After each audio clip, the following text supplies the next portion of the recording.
Hello out there. Hello, hello. Happy Tuesday. If you are live and present, can you just let me know that you can hear me? Okay.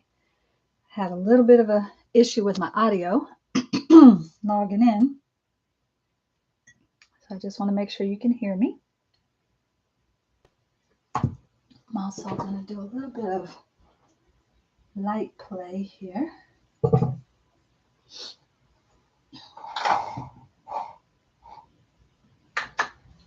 That looks good. We're going to work with that lighting. All right, lovelies. Y'all ready for letter P day? So many things for letter P. Oh, I have a lot of stuff here.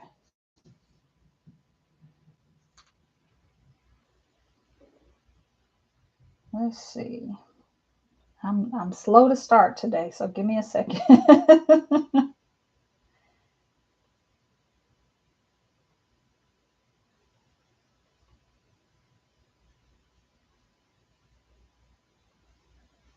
All right, Damon is not home, so I had to just make sure he knows I'm live now. I can't talk on chat with or text with you. So, all right, loves. Let's get this party started. Happy Tuesday. I'm gonna do a quick intro like I've been doing each session. Hi, my name is Kiala, and welcome to my YouTube channel.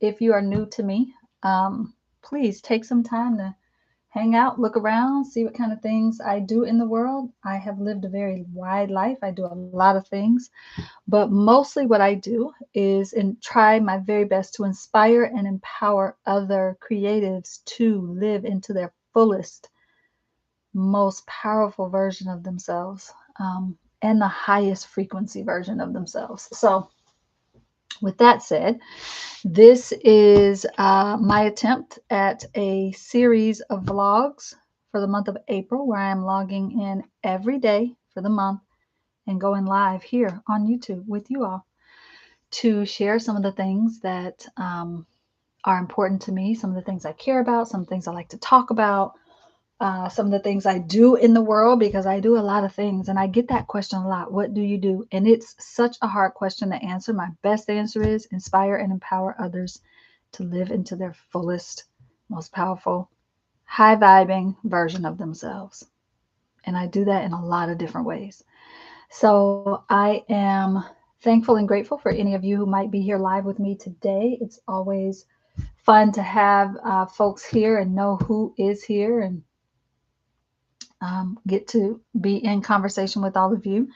For this series, I'm using the alphabet to keep me reined in and wrangled in, because otherwise I will just ramble and talk about 1,001 things. Hi, Allie, glad you're here. And so I've been using the alphabet as my daily sort of this keep me, straight on the straight path, on the straight and narrow. It works most days. I'm not going to say that it has worked every single day, but it has worked most days. So I'm going to get our little strip of paper here. Y'all know I just like to fold, crease, and tear paper, right? Any excuse to fold, crease, and tear paper. I'm there for it. Let's see. I'm going to grab this. Every day, what I've been doing is just making a quick list of the things I plan to talk about on the live. And I think in doing this kind of helps keep me on the straight and narrow. And so that is always a good idea, I think. Okay. And I don't have Damon here to correct me and be like, actually, Kyle, it's not day P. It's not letter P today.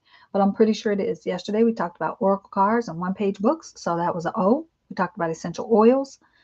So today has to be P. So today, I am going to talk about pole pen paint. I'm going to try my best not to let pole pen paint dominate our whole conversation, but it is one of my favorite things to talk about. It's my baby. It's 8 years old, and I love it. So I'm going to talk a lot about it. I'm going to talk about printmaking. I will talk about poetry. And why don't we also talk about...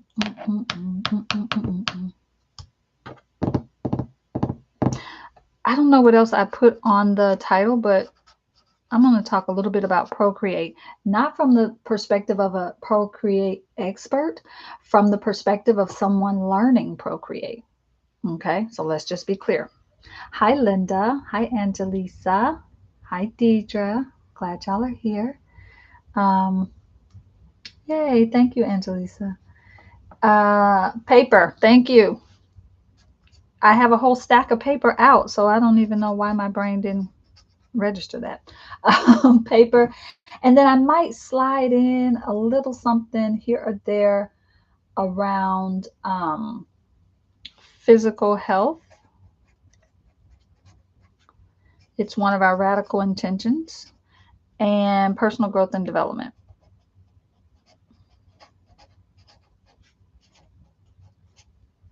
I'm just looking to see if there's anything else. I don't think I'm going to talk a little bit about any of the others, but I might talk about the photo album structure. I like that structure. It has some nuances to it, and I have at least one book I can probably show you all that I made using that structure. So those are the things that we're going to talk about. Those are the things. So we've got that. All right, and now let's you know, speaking of pull pen paint, since that's where we're going to start, that is the deck I'm going to pull from today. So give me a moment.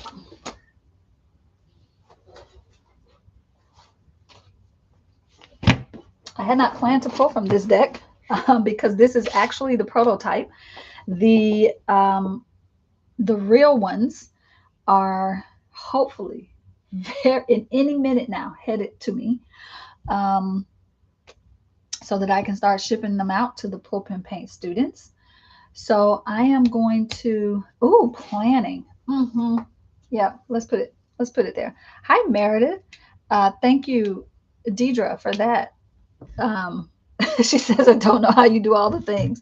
Yeah, let's write the word planning, because funny enough, Tiffany Smith and I just had a text message exchange about planning, about the ways in which different people plan differently. Like, yeah, so anyway, I'll get to that. All right, so our pull for today, move these out of the way. Too many things, too many things. Okay. Thank you for that one, Deidre. That's actually a really good one. All right. So this is absolutely 1000% a prototype deck for the, and I don't sell it just out to anybody in the world. It only gets sold to students in pull pen paint. This is the very first year that this deck, I've been working on it for like 3 years. I've gone back and forth 1,000 times about this deck. Big shout out to Reese, for one of our PPP practitioners, for helping me get the box done and helping me get it loaded up to the printer.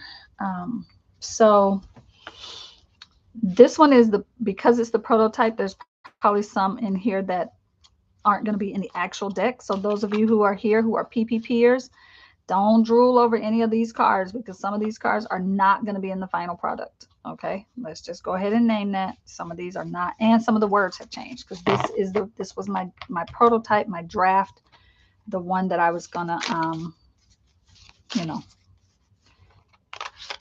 the one that was for me to test and see what I wanted to do. So let's do that. Now, one of the big questions that this deck answers, because every deck has questions it answers and some questions that it doesn't answer. But the big question that this deck answers is, what do I need to bring my awareness to for my pull pen paint studies? That's the big question. It can answer other questions, but that's the big question. But for today, I'm gonna use it to go, what should I talk about first with pull pen paint? And then I might pull a second card to just see if it gives us any sort of oracular message for the collective. Okay. I love it. Yep, Deidre, you're right on that. Okay. What do I need to start my PPP discussion with? I love these cards so much. They have a linen texture to them. Ooh, the root chakra. Start with the foundation. Start at the bottom. Start at the base. I love it. That's so, of course. Start with the foundation. Start with what makes PPP what it is, the root. All right, and then any message for our collective for today? Yep, I'm going to be talking about it today, Angelisa. It's on the top of my list for my P day, so I'm going to talk about it in a moment here. All right. Oh, integration. Yes, that's a good one for the collective. All right, so let's start with the collective card. Integration. Let me take a little sip of water first. Hold, please. I've been doing better, y'all, with drinking while I'm on air, because those first couple of days I wasn't. And that 4-hour day, I don't think I took a single sip of water. But we're not doing any more 4-hour days, y'all. Maybe towards the end we'll have a big 4-hour marathon. Okay, integration. For the collective, here's what I want to say. We take in a lot of information on a day-to-day basis, y'all. We are inundated with information, with ideas, with inspiration, with confusion, with misinformation, with questions and decisions. It is constant. Okay. Even if you're like, nah, I don't have all of that stuff. I don't do social media. It doesn't matter. You get up in the morning, you got to figure out what you're going to wear. That's a decision you have to make. And you're inundated by the choices in your closet, right? Like I could sit here and give you 1,000 ways that this shows up. But integration is about being really, really discerning about what gets to come in. More importantly, what gets to stay. And whatever gets to stay needs to get integrated into the things you already know and love. So the best example I can give you is when you learn something new, or you learn how to do something for the first time. You've got to find, and this is something that I used to teach when I taught at the college level. I used to teach an educational psychology class, helping people who were going to be future teachers understand how to work with the psychological aspects of educating our future generations. And so one of the things I would always say is like there's this process called scaffolding, where we make sure we build a structure for students so that when we're teaching them new things, they have a frame already built that they can just add on to. The new information can be added onto the scaffolding somewhere, or they can use that scaffolding as their structure, right? To keep it all straight. So integration is like this idea of taking something new that you're learning and integrating it with the information, synthesizing it with something you already know. So for instance, some of you for the very first time were learning about astrology and learning how to look at a natal chart. But you can take that, for instance, you can take that same astrological chart and you can go, oh, it looks a lot like a clock. It's got 12 houses, just like we have 12 numbers on the clock, right? You could make that connection and go, oh, I wonder, because really and truly, the astrological wheel is a calendar, right? Then you can start to make some connections for yourself and go, oh, well, Aries happens in the spring. So this, where Aries is, must be the springtime. And where this is, must be, right? You can start to make those connections. That's integrating. That's taking what you're learning from here and here and here and blending it into what you already know, integrating it. As artists, as creatives, we have to be able to do that. We have to be able to learn. And I think this is the beauty of being a mixed media artist, right? Is that we go, and I know not everybody here identifies as a mixed media artist, but I'm just going to say that as an example. We spend a lot of time looking at the things that, learning new things and bringing new things in, new techniques, new supplies, In fact, I'm about to show you all a whole bunch of new papers for some of you. For some of you, you're going to be like, I've never seen that paper. I don't even know what that does. What is that? And so lots of new information coming in for us as mixed media artists, being inspired by lots of different things, lots of different techniques and teachers and styles and all the things. And we bring that into our own understanding of our art and how we work, how we create. We integrate that. So I want to leave that I think this is like one, we couldn't have gotten a more perfect card, I believe, for the collective, especially here on this channel, where I know most of you, in some shape, form, or fashion, you are creative.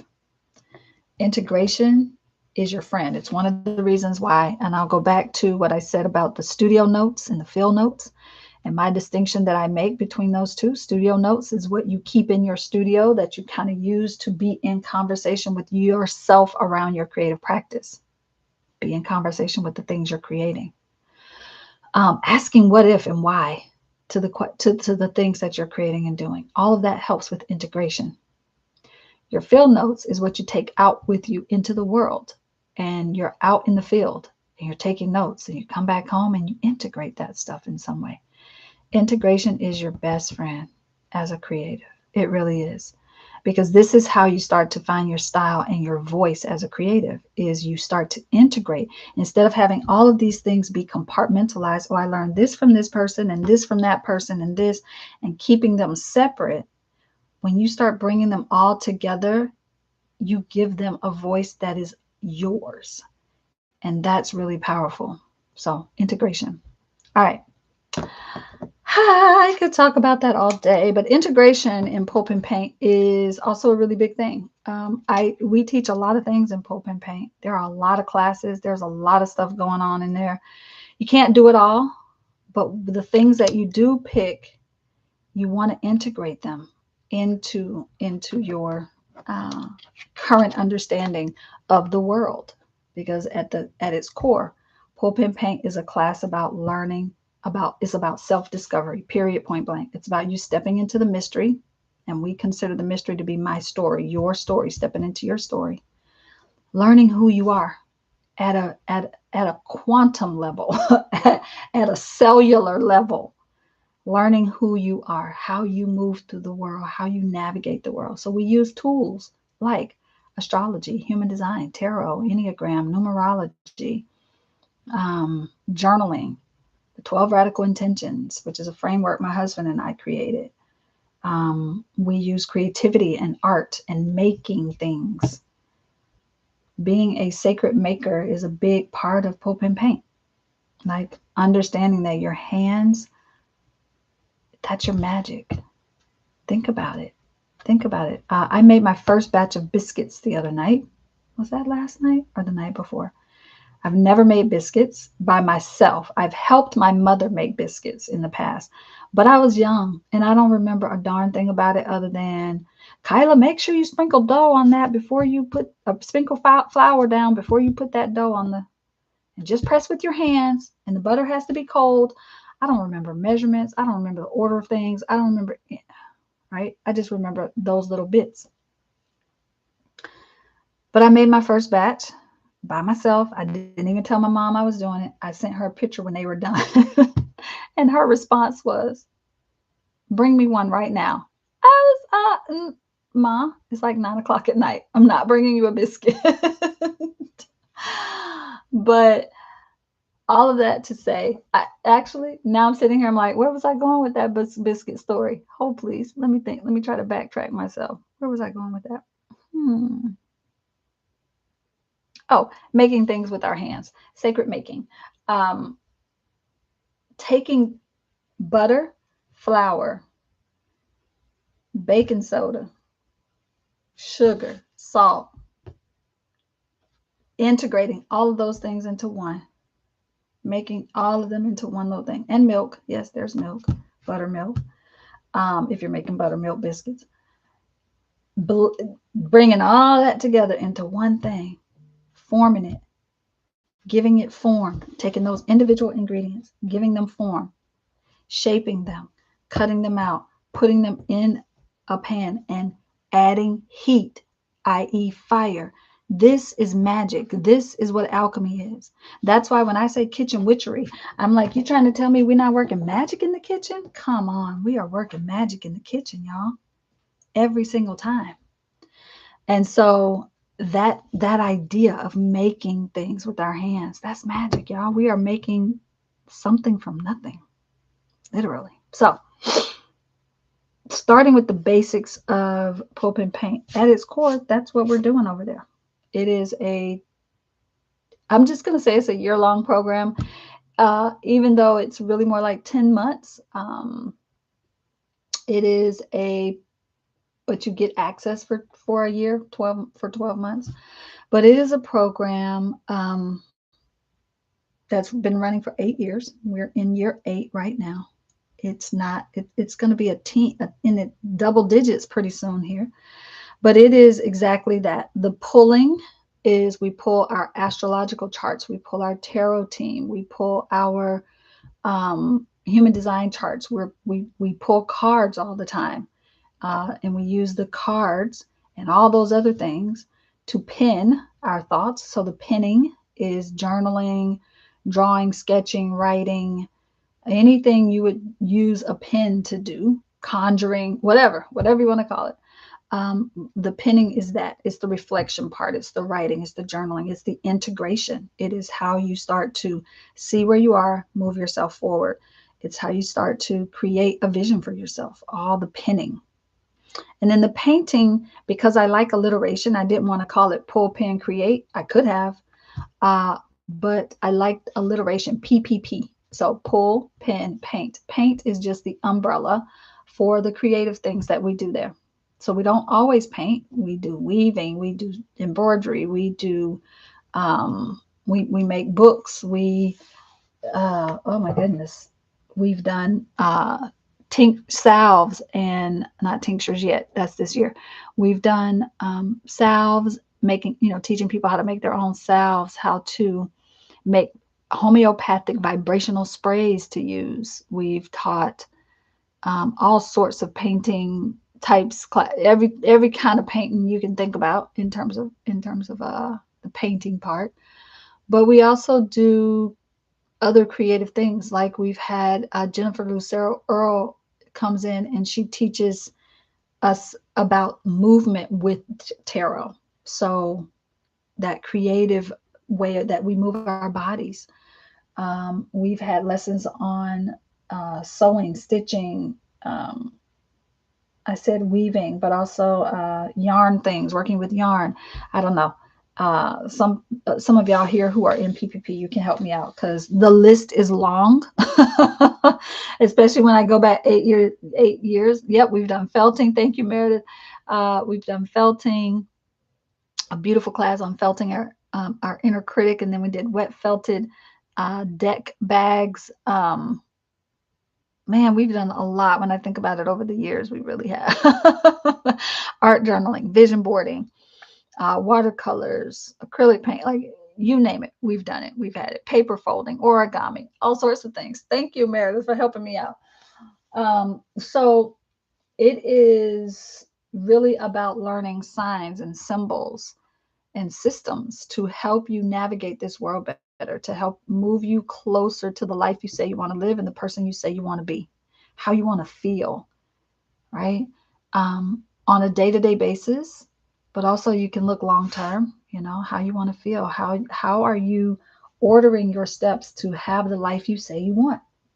And so that is the sort of root base foundation I can name. We also have lunar letters. So every new and full moon we get together. In fact, on Sunday, I'm going to be teaching a lunar letters session. So every new and full moon we get together and I teach and guide them through different things to do during the new and full moons. We also do, my husband does yoga and meditation every Sunday morning. Every first Sunday, we have a healing circle. We have creating chats often. other teachers to do things with the creating chats. This year, as we transition to mystery school, Pulp and Paint is going to look differently as we move into 2025. But for now, it looks very much like everything I just described. There's a lot of information, especially if you're new to all of this. But it is meant to be this really, it's meant to be like a buffet line. You go down the line and you find the things that you think you want to try. You put them on your plate. You go back, you sit down, you nibble. All the things you really liked, you go back for seconds. All the things you didn't, you scrape them off onto that other plate, and you know you don't get those again the next time you go back. Don't use your space on your plate for the things you don't like, right? Um, and so it's not meant for you to go up to the buffet and eat every single thing and gorge out on everything that's on the buffet. You go and you pick the things that you want to do. Um, okay, I feel like that's a good explanation. I can say more as we go, but that is pretty much at its root, at its core. That is PPP. All right. So those are our two cards for the. I'm going to leave them out so I can make my little. So I think you all know I haven't been doing a good job of putting them in my journal, but I've been making little copies of all the cards that we get each time, all the days, so that I can put them in my little journal on the day they go with. And at the end of it, I'm going to be able to look back and see what some of the common repeated information we were kind of getting from the universe, the little nudges and nods we were getting from the universe. Okay, so those are our two cards for the day. For the collective, integrate, integrate, integrate. I'm going to take a little water here. Currently, Angelisa, people over the last 8 years, over the last 8 years, yes, people have. The question is, do you have to re-enroll every year? So yes, it's not a membership type situation, although we've thought about that in the past, about doing that. So yes, every year people re-enroll because every year looks a little different. However, started with last year, there are certain things that you get to keep. Like Intro to Tarot for Creatives, Intro to Astrology for Creatives, Intro to Human Design for Creatives. Those things will become things that if you were in year 7 and 8, you get to keep those and going forward as well. Because those are kind of foundational to the work that we do, and we need people to really have a handle on that, right? So we do keep, and then we have a foundational library that stays in play, the things that are sort of foundational when you come into the community. But yes, it is a re-enroll each year kind of thing. I don't do a rolling membership where I just automatically, bring you back in. I want people to make a conscious decision every year to join. I want them to take time and think about it, to look at whether or not it's actually helping you. Many of our practitioners move the needle significantly from year to year. Some of them move it just a little bit. Some people move it so significantly that they almost feel like they don't need to come back. And they usually come back the following year after that, right? So people do handle it and do it differently. It's not free. So some people have to take a year off because of financial reasons, right? So, but we do have some people who've attended every single year for 8 years. I call those people my circle of sages. They are tried and true and been there every year for 8 years. And they help me to kind of know what we need to do next and where we're kind of going with the program. So Meredith says, I like that. Not holding space on your plate for what you don't like. Yeah, that part. I used to be a big, not so much anymore, but I used to be a big buffet eater. I liked going to like food court, like places where I could have a bunch of different options. I don't do that so much anymore, but when I did, yeah, I would taste just a little bit of everything that I thought looked good.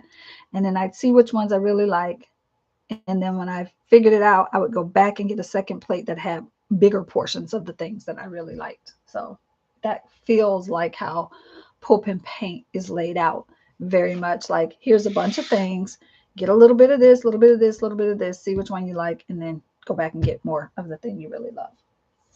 So let's talk paper. Let's talk about paper. And I'm happy to continue answering questions about Pulp and Paint. Just drop them in the chat. But it's pulpandpaint.com. You can go check it out and kind of see what this year looks like.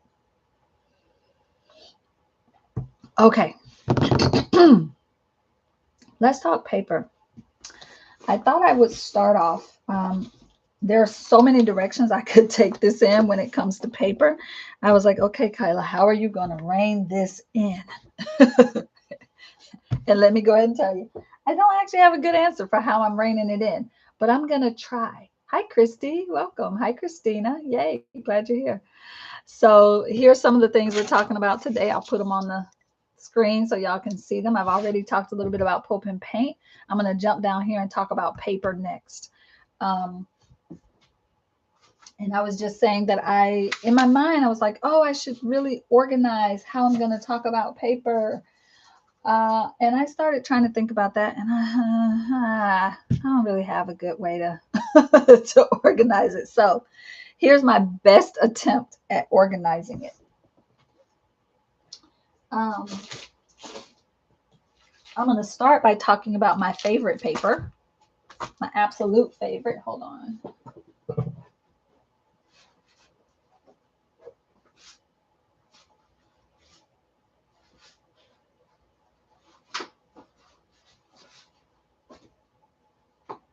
I'm coming. Yes, I am.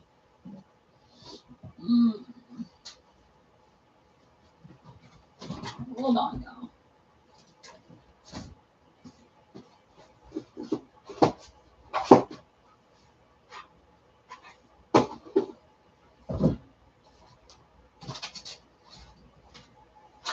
Okay, let's start by talking about my favorite paper. Bonus points if you can type it in the chat and you already know what it is. Bonus points. Okay.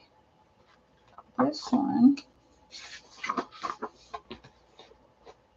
Oh, I almost should not pull these out because I honestly cannot tell you all what the names of these journals are.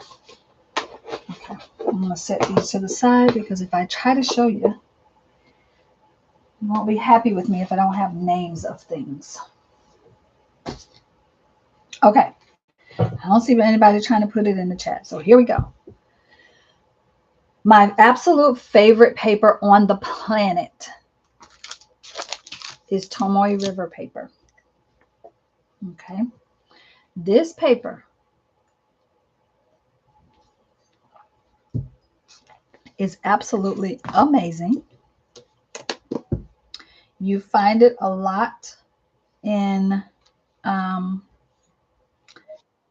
it's fountain pen friendly, calligraphy friendly also, but I'm not a calligrapher, I'm a fountain pen user. So it's basically Japanese paper, created in Japan. I don't know, they got some special magic they're doing over there with this paper because it is lovely, amazing, and gorgeous. And it takes, I'm looking for something where I have it. I know I have it in this little journal. Let me find it.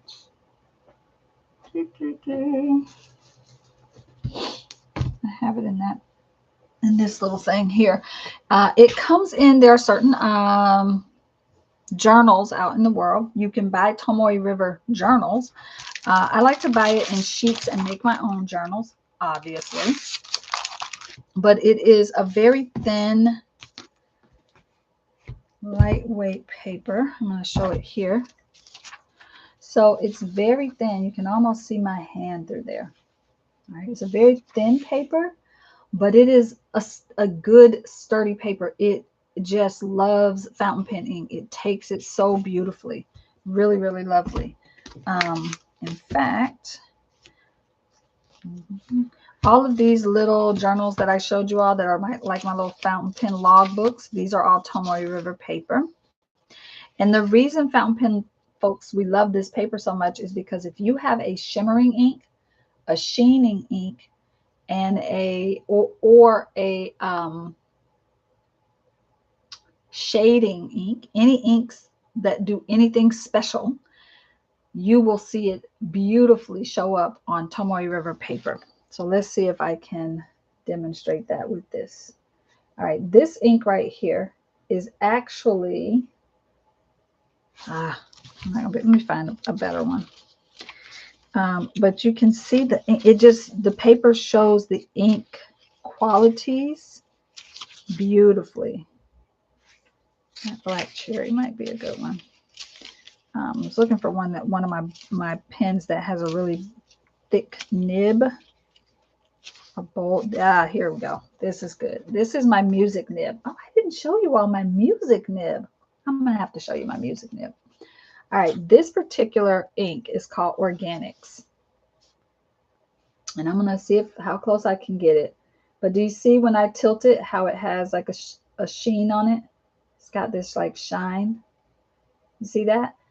That, you can see that on the paper without me doing that. I have to do that for the camera. But notice how it kind of gets a glow on it when I shift.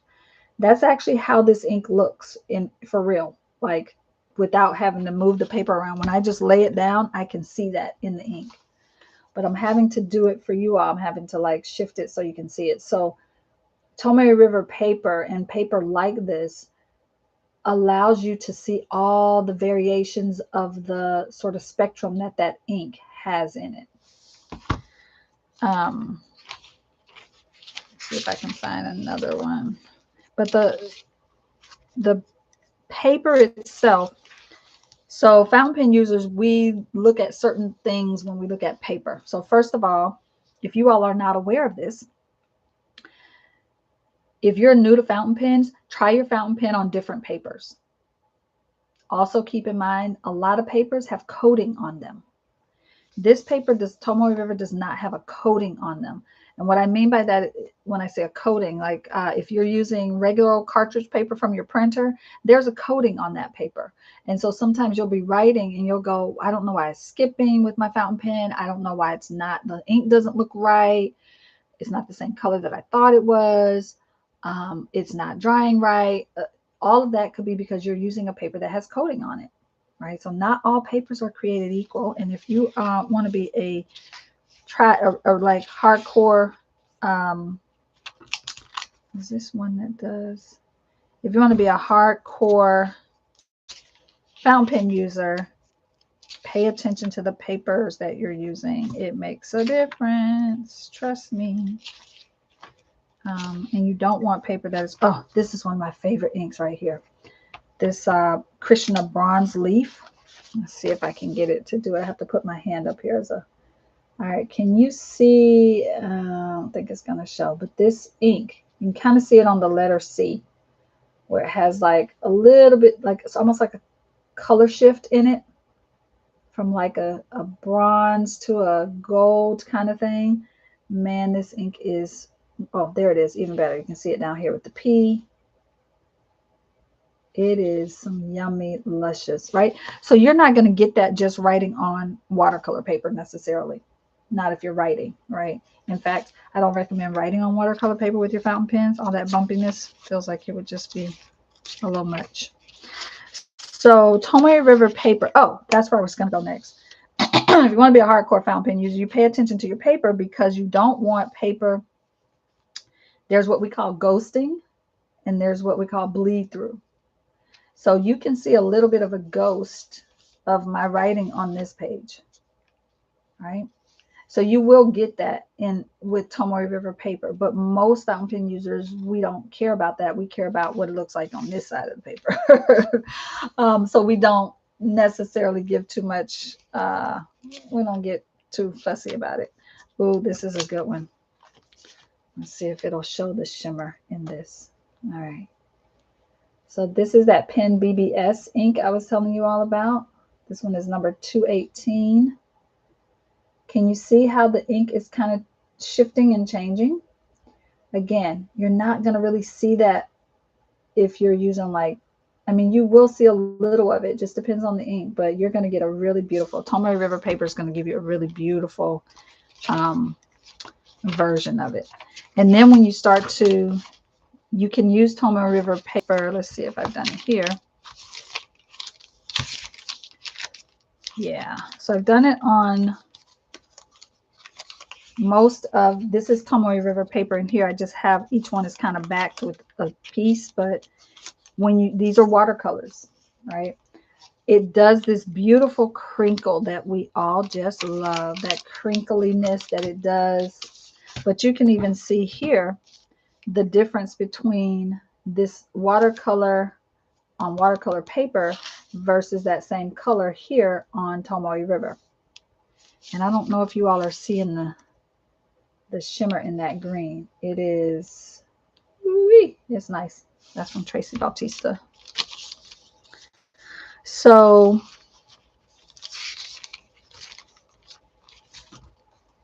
you can kind of see it does this really beautiful crinkliness that it makes, but it doesn't bleed through, right? There's no bleed through on this. There's a little bit of ghosting, but no bleed through.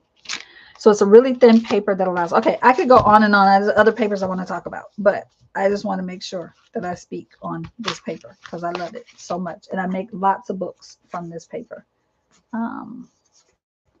Let's see if there was any other.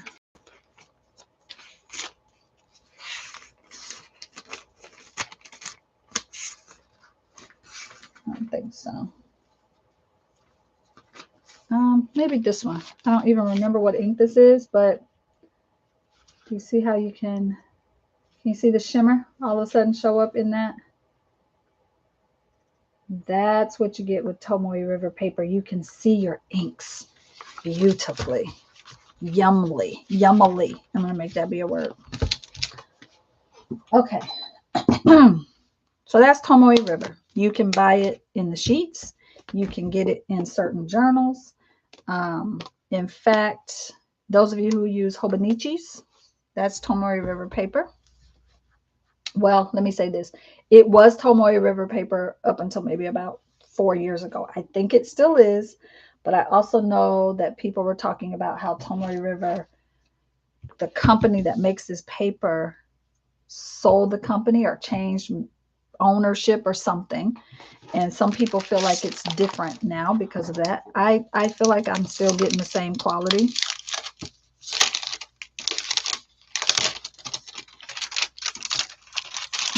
Of this paper. But yeah, so they also have different versions. There's cream, there's white, there's a cream that's like 52 something GSM, and then there's one that's like 64 GSM. If you can get, if you're really interested in this paper and you want to try it out, you can absolutely get, I suggest getting more than one and trying to see which one you like best. I tend to like the 52 better because I like that thin, and I like it when my watercolor gets, or my fountain pen ink gets wet. If I wet it a little, and it does this like beautiful bleed out, bloom and blossom. And I just love how it looks on the 52. The 64, and I might have these numbers wrong. It might be 64 and 52. I mean 60, 52, 54 and 62. I don't know. But okay, so that's enough about Tomoe River, I think. Try it. Give yourself a gift and try it. All right, so that's my first. I'm going to start with that because for fountain pens, it is exquisite, yummy, beautiful. I love it. My next one would also be a fountain pen one. And hang on. Do you prefer white or cream? I actually prefer the cream for whatever reason. I really do prefer the cream. Hold on, I'm going to grab another.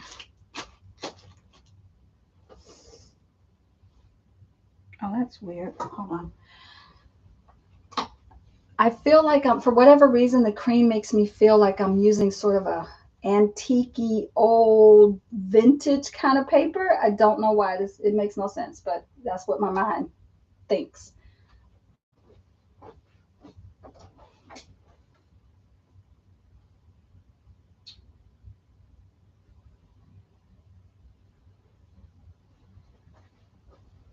Okay. I'm looking for a journal that I want to show you all. Not finding it easily. So I'm going to show you a counterpart maybe.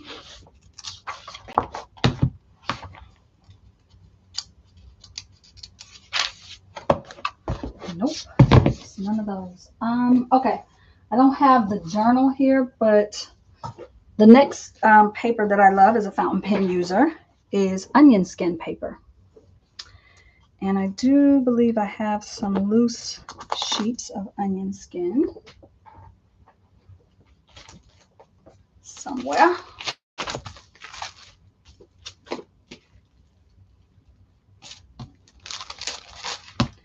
Hold on. Dun, dun, dun, dun, dun.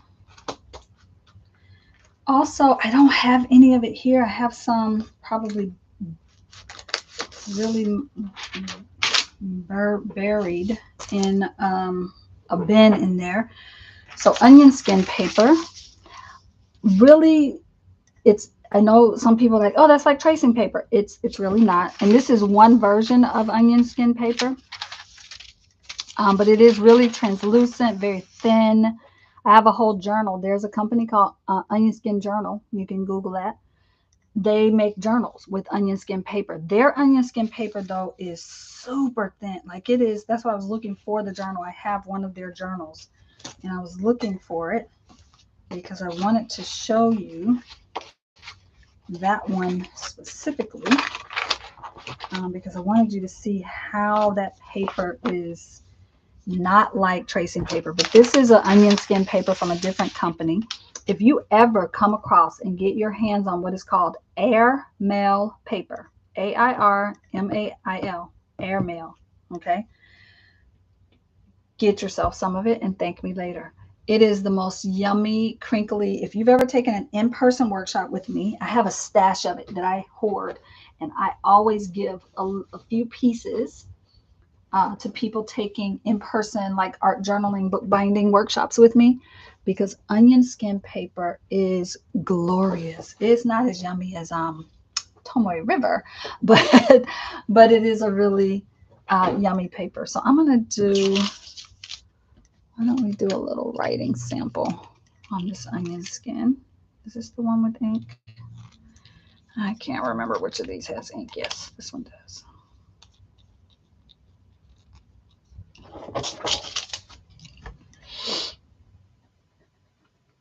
So the other thing about onion skin paper is I feel like whenever I write on it with a fountain pen, it glides differently. Almost, the fountain pen almost starts to feel like I'm using a roller ball in some ways.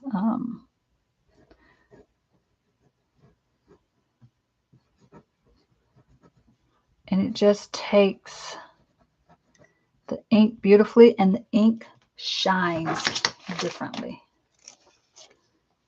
Can you see that? Now the ink does stay wet a little longer. You have to give it a little longer of a drying time when you're working with onion skin paper.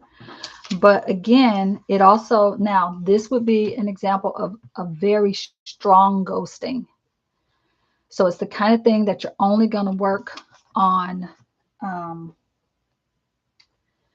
one side of that paper. I mean, unless of course you're just like, nope, I'm working on both sides. But most people, when they're writing, they're only going to write on one side of onion skin. Sometimes I will write on both sides of my Tomoe River, but not both sides of onion skin, because look at how much bleed through you get. So not bleed through, ghosting. So it doesn't bleed through, but it does do some significant ghosting on the other side. So onion skin paper is my next one. Also, they take watercolor really beautifully. Let's see, do I have any watercolor out here close by? What do I have on hand?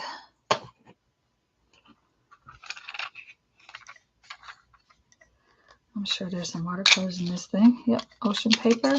Yep. Let's do a little watercoloring. I have to have at least one watercolor brush out here. Come on, don't fail me.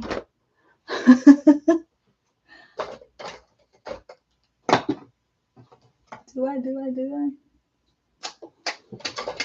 Ooh, look at that.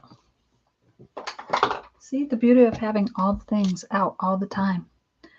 Let's go with this burnt sienna.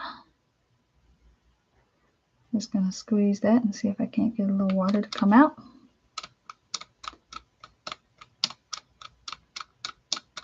To me, it takes watercolor differently than Tomoe River does, but it's still, I feel like I don't get the same level of, I'm going to say vibrancy. I think that's the word I want to use there. Let's do the dark sienna and see what we get. Burnt sienna dark. So yeah, the onion skin paper to me doesn't do the same. It's not as good as the, oh, so many strings. To me, it doesn't do the same. It does crinkle the same, but I just feel like it doesn't. I feel like on Tomoe River paper, it actually does still look like the actual watercolor color. What is the pen you were just writing with? That is the Parallel pen. Pilot Parallel. This is the 1.5 nib. And the name of it is Pilot Parallel. It's a yummy pen. And it comes in lots of, I don't remember what day I showed all of them. Maybe on Fountain Pen Day, letter F day. But you can buy them in a set. And I think there's 2 more that come separate, like a white one and a teal one or something. But the nibs are yummy. They even have a really big, I think this is the biggest one. Don't quote that. This is the number. This is 6.0. So it lays down a really bold line. Really bold, thick line. Yeah, check out that day and see if you, I said a good bit about them. I think I even showed how you fill them and all the things. What I didn't say about the parallel pens, oh my gosh, I can't believe I didn't say this. Thank you, Allie, for asking about them. You can touch the nibs. Like if I had red in this one and green in this one, or red and blue, I could touch the nibs together. I could take this nib, touch it to this one, and when I start writing, it makes this purple. They have this thing that's one of the big things about them, is that you can touch the nibs to each other, and it does this beautiful sort of blend together with your writing. So crazy. Okay, that's onion skin paper. Is anybody keeping track? Here, we're going to use this to keep track. Let's do it. Turn it this way. All right, so we did Tomoe. What just happened? Oh, that's the one that doesn't have ink in it. I'm like, what just happened? There's no ink coming out. That's the one that doesn't have ink. All right, so we did Tomoe River paper. We did onion skin. All right, so now let's talk about, I will share with you my favorite, I know I probably should have a favorite mixed media paper. And I know a lot of times I use Canson XL because it is extremely accessible and easy to get. And so I use their mixed media paper. I love to get the one that's perforated, so I can tear them out if I want to. So the Canson mixed media is like my workhorse paper. I can use it. It's tried and true. I can go to it for anything, use it at any point. In fact, Hobby Lobby, when had this crazy, ridiculous sale, these were like $10.99, but on sale they ended up being $2.74. I don't know why that's not showing up. There it is, $2.74. I bought all of them, and I did it with no shame. I was like, I'm not even feeling ashamed. I'm buying all of them for $2, $2.74. So I bought a bunch. Because Damon likes to use these to take notes in. He really likes this paper for taking notes. So because he also is usually sketching things out, sketching out ideas, and so he really likes this paper. So we've probably gone through most of that stash that I bought that day. But my point is, this is a general use kind of paper, in my opinion. This is sort of base level mixed media paper, as far as I'm concerned. It's really good. I love making books with it. It's one of my favorite ones because it can take a lot of things. It can take acrylic, it can take watercolor, pencil, pen, colored pencils, markers. It takes it all, right? And I feel like because it does that, it's a good workhorse.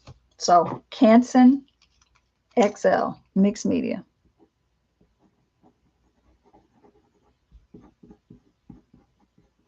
All right. Along the same lines, in terms of mixed media, they also had the Strathmore on sale that same day from $12 to $2.62. And I was like, score. So the Strathmore Visual Journal mixed media little notebooks, I like them with the exception of they do not have the preparations on them. So I'm like, kind of not really a spiral bound kind of gal. But I like this paper, and believe it or not, it is actually different than that other mixed media paper. They don't feel the same to me. They are different. The way certain things work on them is different. The way watercolor works on them is different.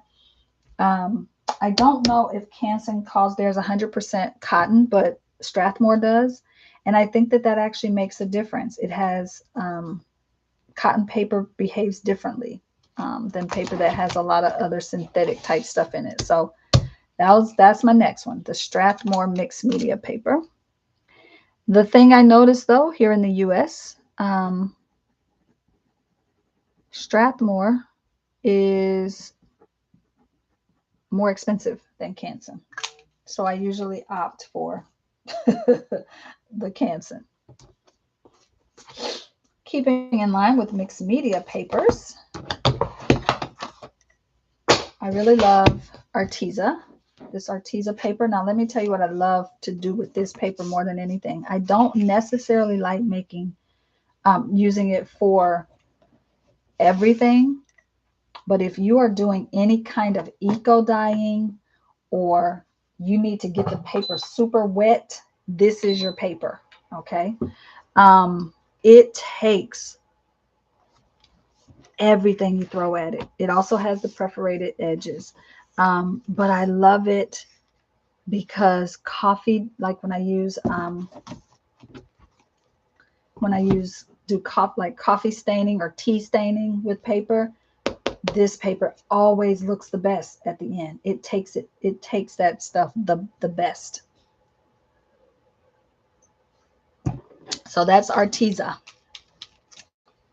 And I think, if I'm not mistaken, Joann's or Michael's, I think it's Joann's, has started selling this in the US.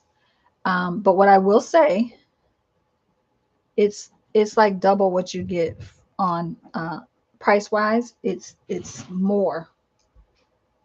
It's twice as much. It costs twice as much than it costs twice as much in Joann's as it does in on Amazon. So I just want to name that in case you're running out. If you can wait 2 days, do your Amazon Prime, get it in 2 days. So there's that. Arteza yummy paper. And we'll just stay on Arteza for a moment here because they also have a watercolor paper. And I love it because it's very textured, but not bumpy, if that makes any sense. So it's textured, but it's not, it doesn't have all the like bumpity bumps that some watercolor papers have. And again, it takes wet things like watercolor and acrylic inks and high flow golden. It takes them so beautifully, and you can just see it. I don't know. I can't explain it. Give it a try. You tell me if I'm just making that up in my head that it's doing something really special. So Arteza watercolor paper I like as well.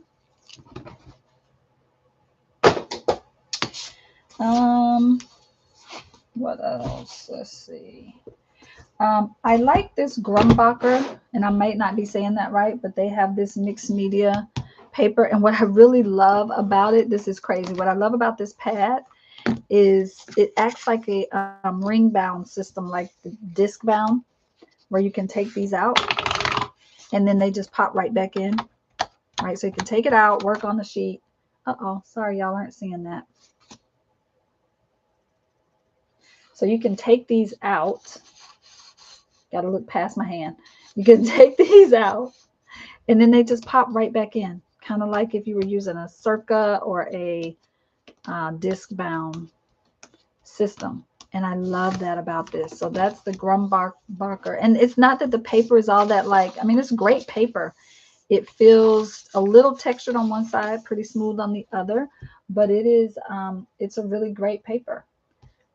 So it's not so much about the paper being special. It's about this particular, it's already there for you. I can take them out, work on them, and then pop them back in. And I love that about it. I think that's really cool. So that's the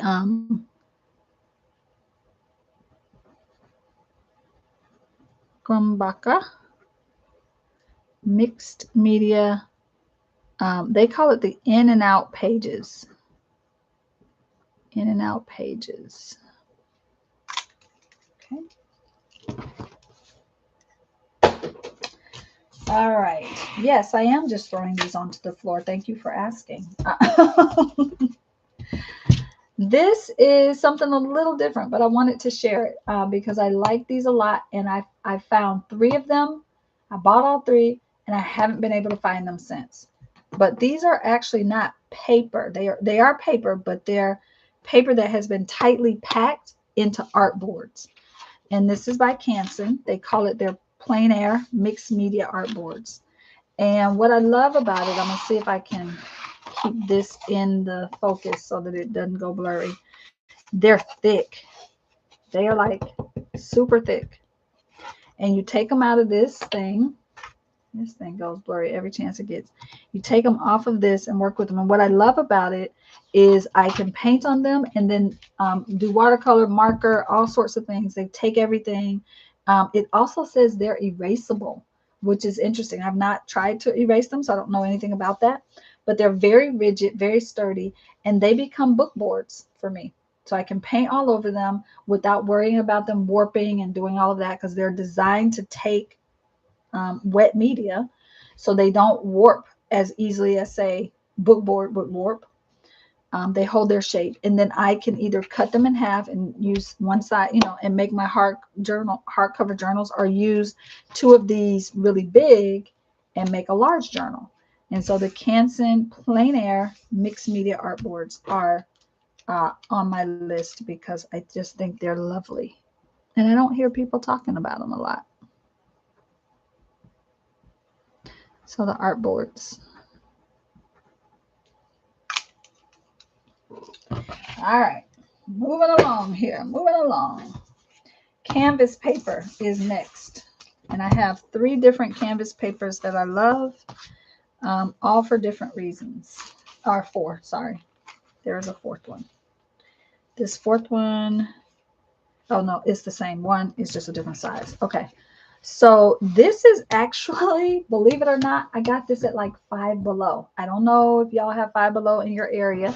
And I got it a while ago. I bought like 4 or 5 of them. And this is a thing that I do. when I see something that I think I'm going to like, I'll buy 3 of them, because inevitably, if I get it home and I love it, I go back and there's none. So I always just buy 2 or 3, especially if it's reasonably priced. So these were $5. It didn't have a lot of paper in it. I want to say it maybe had 10 sheets. I can't remember 100%. And it doesn't say on here how many it had, but I want to say it didn't have a lot of paper. It wasn't like 30 sheets for $5. It was like 10 sheets for $5. But I really love, come on.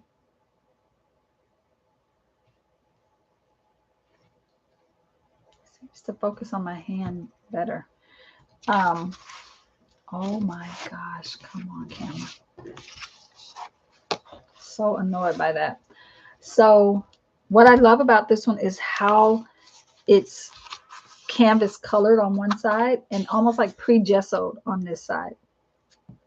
And so I really love that about it. I've made a little pouch with it before, like a little deck pouch. I'm looking around, see if I can find it. I don't know where that deck pouch is.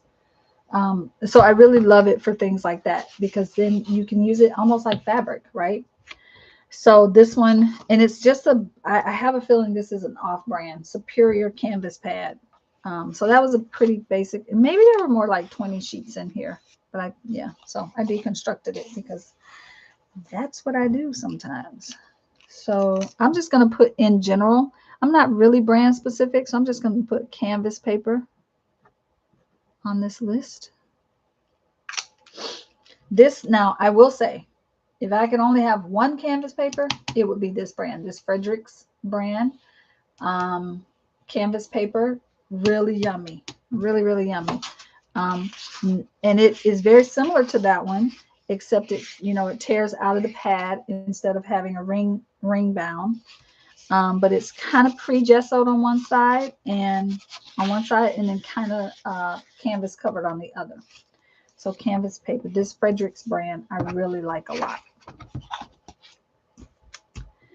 And then there's Strathmore has a canvas paper, and this one does have a very texture. It's very different, and I wish I could. Here, let's see if I can do a. I don't think I'm going to be able to get you to see that, because it's going to go all wonkadoodle on me if I don't keep the color in there. Let's see if I can be strategic. Okay. Can you see how this is textured, almost like a linen texture? And this is more canvasy textured. Like this paper is like more canvas, and this paper they're calling canvas is more like a linen paper. So it doesn't quite have the same feel. This feels more like paper. Hi, Roseanne, welcome. We're talking all things paper. So canvas paper, this just gives you a very different feel. To me, it feels like what an oil painter would use for canvas, more so than what I think of when I think about canvas in terms of flexibility and such. Okay, so that's my canvas papers. Have this one as well that I didn't show, but it's that same paper, just a different size. Okay. Let's go next to acrylic paper. Now, I know you're going to be like, Kyla, you can use acrylic for anything. You can use acrylic paint on any kind of paper. You can. But did you know that there is actually a paper meant for acrylic? Who knew? Canson, they knew. It's highly textured. Let's see if I can get that texture to show. All right. Pretty much like that canvas paper I just showed you, but more rigid and a little more sturdy. Okay. It's 136 pounds, so that should give you the mixed media paper is 98 pounds. This is 136, so that should give you some sort of idea of the difference. I love this paper though. It takes watercolor and fluid acrylics so beautifully, and fountain pen ink. Not writing with it, but like using fountain pen ink as if it were like fluid paint. So acrylic paper is another really great one.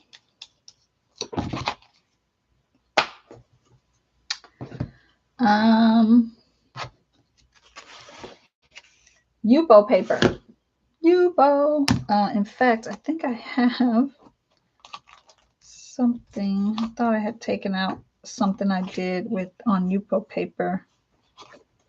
I don't know where it is right now. Also, I'm feeling like I might have made that up. Huh. So Yupo paper, for those of you who don't know Yupo paper, it is a synthetic paper. So the whole idea is that, oh, we're saving trees if we use this. But I'll just read you what it says here. A true innovation in fine art substrates. This synthetic tree-free paper is everlasting and non-absorbent. It resists buckling with wet media and can be wiped clean. Pigments will retain true clarity and brightness, a new way for techniques to flourish. This is Yupo paper. And so if you've never used Yupo, the thing to know about it, here, I'm going to take a sheet out. You can't tear it. It's like you cannot tear it. You can cut it though. It can be cut, but it cannot be torn. You cannot tear this paper. I mean, maybe if you just really were like, I'm determined to tear this paper. I mean, you could get like, probably like, I've tried, honestly. I've tried to get Damon to tear it. He's like, what the heck is this? So that's one of the things about it is like, you can't tear it. And in my opinion, it takes certain things really well and other things not so much. You just have to play with Yupo to see. So that's a paint pen. Takes that really well.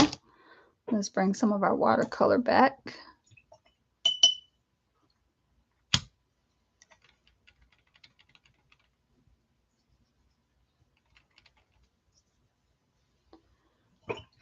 So you can do all the things that you know to do on it.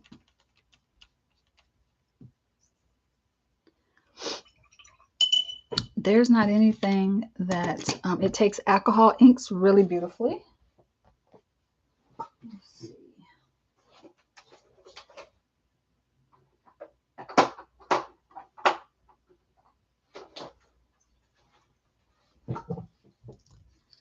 Now they say it wipes clean. I don't actually know what they mean by that.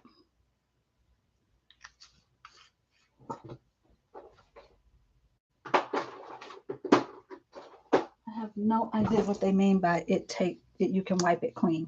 Now, what I really do love about Yupo paper though, is if you're doing any kind of thing with alcohol inks, Yupo is your friend.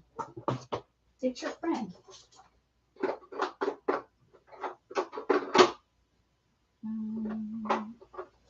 What color is that? Blue? Let's put an orange pearl in there. But can you, I don't know if y'all can see it. Yeah, because of the lighting, but put my hand there, that helps a little. So yeah, if you've not used, oh, it smells to the, just alcohol ink smells to the high heavens though. I'll let that one bleed into this other one. But it does some beautiful stuff with alcohol inks. See that little situation happening there? So Yupo paper is really great, I personally think, for paint pens, paint markers, and alcohol inks. That's what I originally purchased it to use it for. But it also works really, just like alcohol inks, alcohol markers work really well on it too. I haven't tried it with a lot of other things. I don't tend to really like it much with watercolor because I feel like the vibrancy doesn't come through, but I feel like the vibrancy of the alcohol inks really shines through. with these papers. Anybody out there has tried Yupo with your jelly plate? I have not, oddly enough. Now that I'm sitting here thinking about it, I'm like, why haven't I? Okay, that's Yupo paper.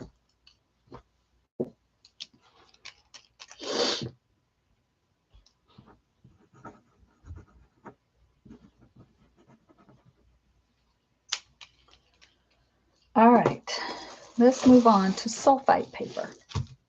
Not a lot for me to show you here. I buy my sulfite paper by the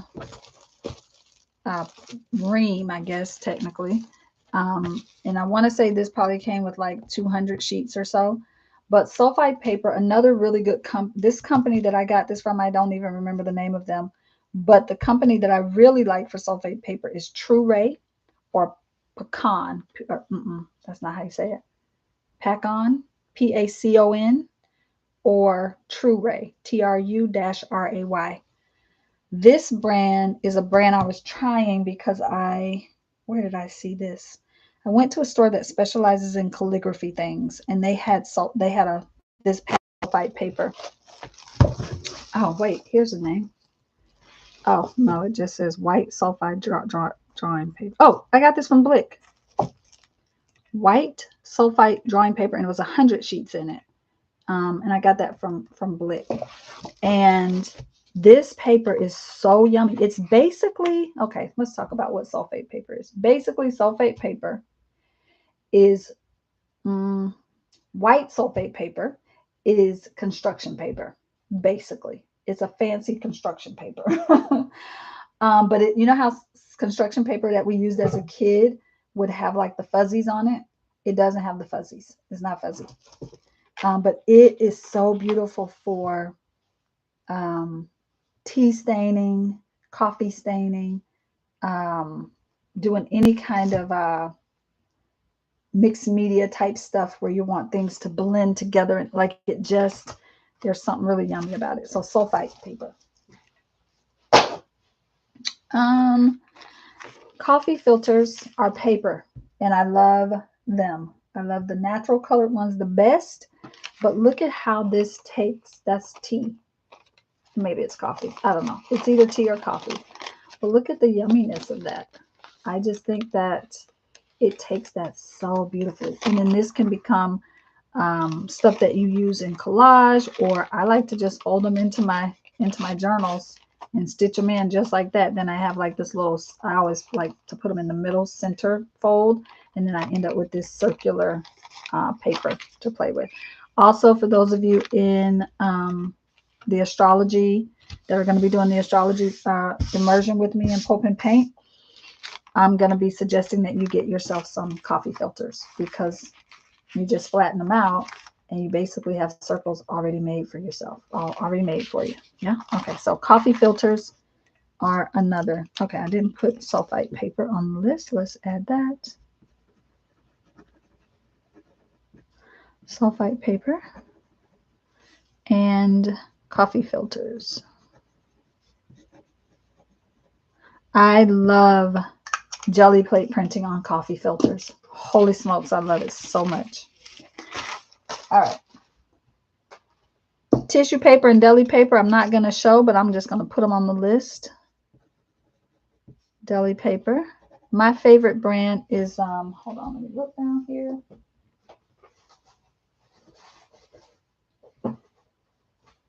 Oh, shucks.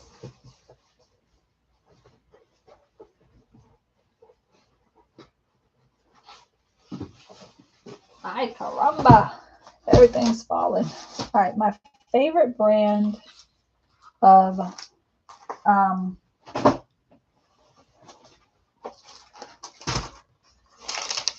deli paper is this one. And I know it says wax, and it does have what some would call a waxiness on it, but this side is not waxy, and it takes the jelly plate so beautiful. And so this is my favorite. I know other people have their favorites that they really love. What is all of this down here?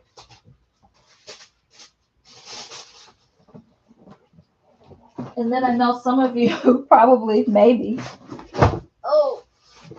saw on Instagram a while back, I bought what I thought was one box of these that had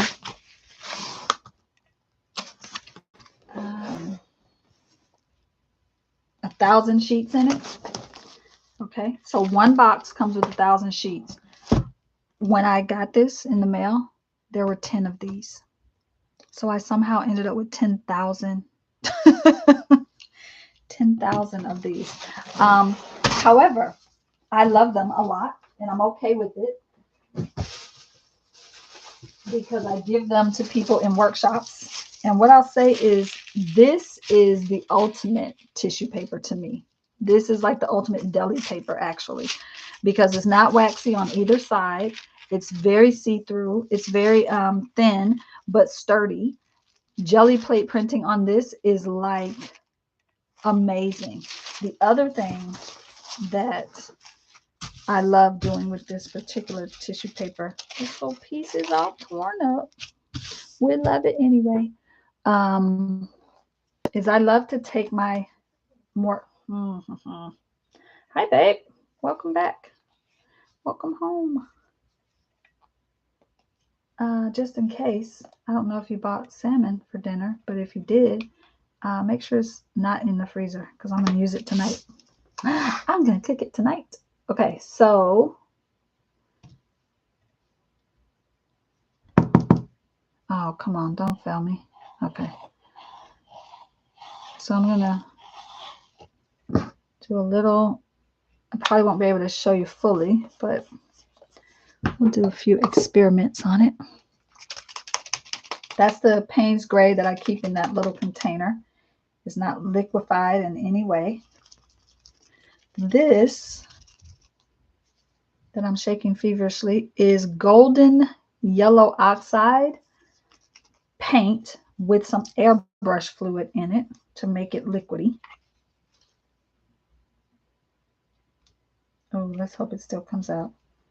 I haven't used it in so long. It's probably like, no. Not gonna work for you today, Kyla. Let's see. Oh, dripping. Okay. We'll just try. I was gonna say, we'll just trust that drip. And then it just squirted all over me. All over me. Okay. Let's just wipe that up with my t-shirt because that's what I have on this t-shirt.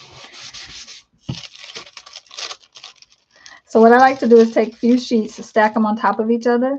See, I get some transfer going through, probably about 3 or 4 down. But I love when that happens. In fact, I'm just going to flip this over. It almost becomes its own printing surface in a lot of ways. And when this dries, if it dries while we're together today, I'll show you. But look at how that transferred right over. Like it becomes, I don't know, there's just something about this paper. And when this dries, it's going to be scrumptiddly umptious. Yes, I was a Dick Van Dyke fan back in the day. I feel like that's something he would have said, scrumptiddly umptious. I watched him growing up a lot because my mama watched him a lot. All right, so tissue paper. And the brand of that is Dixie brand. You probably don't need to buy 10,000 sheets of it, y'all. But I use this for so many things. Jelly plate printing, what I'm doing here, mark making, creating like, bits and pieces for collage. Just yummy, yummy, yumminess. I'll do another little transfer of that. Oh, so good. Okay, so I'm going to move that to the side so I can keep going.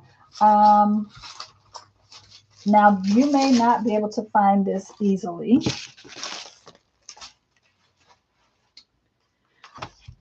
But these little hamburger paper squares, I got these at the Dollar Tree when it was still a Dollar Tree. Now it's like $1 plus or something. 100 sheets of these. And I bought several packs. But they are the little things you would put between meats or whatever to help things not stick, but they're already cut in these cute little squares, and they're not, I mean, this feels different than the other side, but it doesn't feel waxy. So it's not waxy. This is like, again, deli paper basically. So I bought a couple of packs of those because like I said, I use them in retreats, and I try to get people to go through them like wildfire. I'm like, keep going, keep printing, more printing, because the more you have at the end, when it's time to start building our book and putting things together, the better. So these little squares are easy. They're a little easier to work with, especially if we're working on a smaller surface, making smaller books, that kind of thing. So that's another thing that I like. So I'm just going to I just put deli paper. All those things are just deli paper, and we'll put tissue paper because that I do kind of see them separate as different things. All right, so we got a few more I want to show you. And I'm noticing the time. Let's see what else I have here.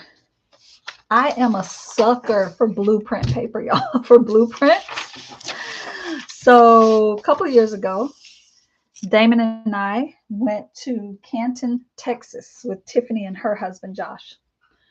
And it was like our first couples road. Was that our first couples road trip? I don't know. Maybe we had been to Orlando first before that, or Fort Walton Beach. I can't remember. Anyway, it was a little couples road trip that we did, and we went to Canton, Texas. They have a thing there. I cannot explain it to you other than to say junking, thrifting, new things, vintage, 500 acres sprawled out with all these different people who literally do this for a living. They scour the US finding junk and finding things people are throwing away and finding abandoned buildings and finding. Anyway, this man had a ridiculous stash of blueprints. And Tiffany and I split it up and pretty much bought him out. I think because we knew we were going to be using them in workshops and in our own whatever. But I am obsessed with blueprint paper. It's basically cyanotype, right? That's basically what it is, without you having to do the work of doing cyanotype, working with those chemicals and all the things, right? So blueprint paper is like my bestie. I love it. I have a lot of it. I probably hoard and covet most of it. But if you buy something from me and in a little packet, there's a little bit of blueprint paper, that's like me giving you a little hug, because I pretty much covet this paper. So if you can find yourself some blueprint paper, grab it, snag it. I mean, these were huge sheets. I mean, we've cut these down, but usually architects work on sheets that are like something like 35 by 45. They're huge. And so we just bought a bunch of them, rolled them up, and brought them on home with us. We were driving. We drove there, so we had space in the car to bring things home because we knew we were going to want to do that. So I have a ton of blueprint paper, and I love it. Piano paper, piano player paper. Also, I got a whole stash of this when I was in Canton. But you know the old school piano players that played on their own without a person sitting there playing? This is that paper. I love this stuff so much. I can't even tell y'all. I love it so much. It makes my heart stinking happy. It's very thin though. It's very thin and pretty fragile. It tears really easy, but it also jelly plate prints beautifully. And then when you tear it, it just glues down so nicely because it's, just yummy. So piano player paper.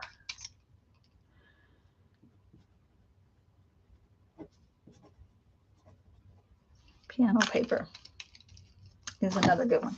And I have a whole bunch of these, a bunch. And I sold a bunch. They come in these, this is just a little piece off of a roll, but they come in a roll that's probably about that thick around and all the way coiled all the way to the center. So really thick, and also, and so at the g.r.i.t.s, the first in-person g.r.i.t.s we did, I had about 40 of these. And people were like, and I gave people pieces. And then somebody was like, can I buy a whole box from you? And I was like, maybe. And so I was like, yeah, it's kind of ridiculous for me to have 40 of these. I won't use this in a lifetime. So I sold a few rolls of them to folks, a whole box for each person that wanted one.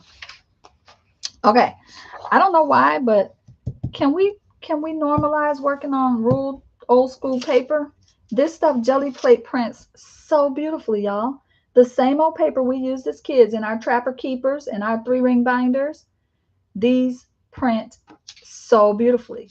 I love using this for tea staining, coffee staining.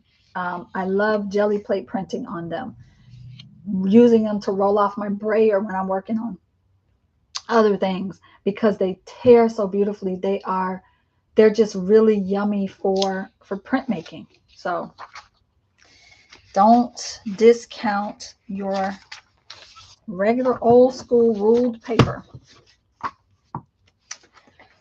What else do I have here? Craft paper. Craft paper is awesome. Here, I didn't put, I'm just going to call it loose leaf paper. Loose leaf ruled paper. And this is craft paper.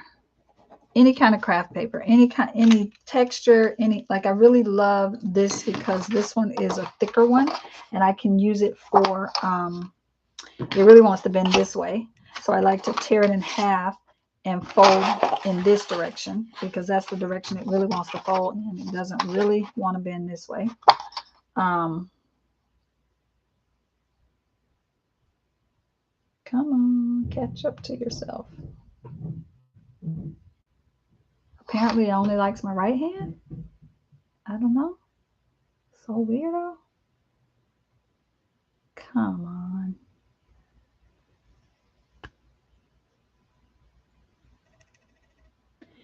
Craft paper. I'm not going to keep putting that up there. So black paper, black drawing paper. There is this company called Jack Richardson, I think. They make watercolors, but they also make a black watercolor paper that one of my longtime supporters and wonderful community members, Courtney, sent me. She said she didn't like it, and she was like, ugh, you can have it. And I actually really love it. I don't have any right here in front of me, but she sent me a good bit of it. And it's textured, it's black, it's meant for watercolor, and it's yummy. So I like, this is black drawing paper, but any kind of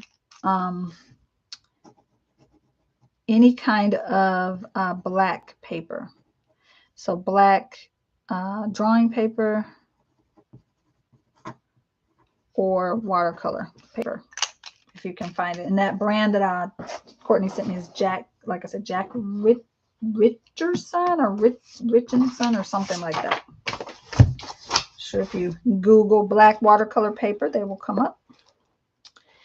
I love having grid paper in my stash because it's nice and thin and it prints beautifully. You can kind of see my hand through there. It's a nice thin paper and it prints really lovely. So graph paper. I know somebody else out there is writing these down and counting. I don't know what number we're on at this point. But I think we're getting close to the end here. I already showed y'all the onion skin paper, yes. Vellum.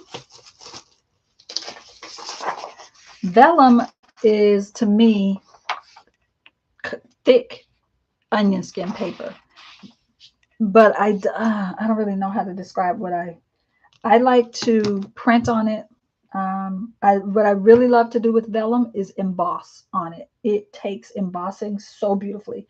Rubber stamping on it is awesome. And you can jelly plate print on it as well. And you get some really interesting things because it's translucent paper. But to me, vellum is thicker than onion skin paper is and all the things. You know, I have to go back up. I think I saw, let's see, somebody said, I've always wondered why they don't make garlic skin paper. Deidre said that. I missed it when you said it earlier, but I caught it a few minutes ago. I was like, what is that about garlic? That's funny. I actually keep garlic skins and onion skins to use for eco dyeing. Beautiful. You get some beautiful stuff with those. All right, so vellum.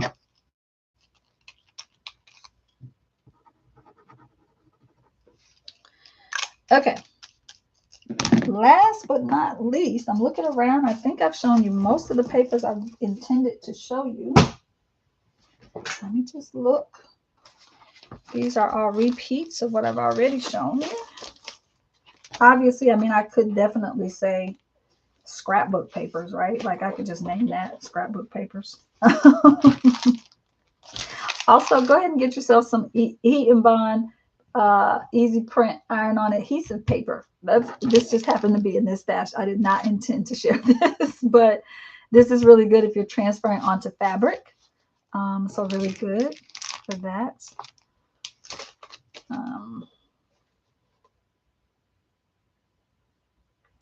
If you're trying to do like some applique and things like that. All right, what else I got? Definitely scrapbook papers, always good to have in your stash. And y'all, I love taking really cheap, inexpensive things and seeing how they work in my mixed media life. And so this is poster board. I got from the dollar store. There's 4 sheets in here for $1. And I love making, when I'm going to do books that don't have like a hardcover on them, but I want them to have a sturdiness to them, I will use this. I really love this. Jelly plate prints great. I don't really know of a paper that doesn't print well on jelly plate, if I'm being honest. But last but not least, I haven't yet done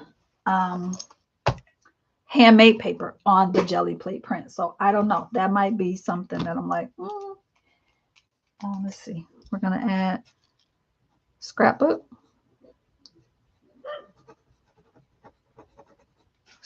paper. And let's add poster board. And that's just old school kid poster board type papers, just cut down to a smaller size. It's not actual poster board, it's poster board paper. And then last but not least, handmade paper. This particular paper that I'm going to show you here is by one of our Sacred Maker attendees who comes, and at the market, she sells her handmade papers. And they are yummy. They are delicious. I'm not eating them, but I think you probably could. They have this lovely texture, and they're just waiting. They're just waiting to be folded and made into a little journal. I haven't done it yet. Every time she's at Sacred Makers, I grab a handful. I run to her table because if I don't get there in the first 10 minutes of her having her stuff open for people, I miss it. I don't get any. But I love handmade paper. It just, this is recycled stuff. And I just think it's beautiful. She does a lot of inclusions. I actually have another batch that I bought from her the last time that isn't in with this stash, but this lovely thing is also made by one of our Sacred Makers. I love this little, look at this. I bought it because of this. I was like, yes, absolutely, 1000%. I just thought this was the cutest fabric ever. I was like, this is so darn stinking cute. But I love how she makes these. So I bought a bunch of these from her, from another one of our Sacred Makers. So handmade papers is also another thing. This one is handmade paper that I purchased from a calligraphy store. And this is by Lamali. It's very similar to, if you've heard of Khadi, Khadi paper. Very similar. Cotton rag, super beautiful. Oh, actually, this one is already a journal. It's already sewn. I forgot about that. Oh, because I remember saying I'm going to just put a hard cover on the front of it so my paper feels protected, but this is already bound. Look at that. I forgot that it was already bound. I'm trying to slide one out. I'm like, why won't it come out? Already bound.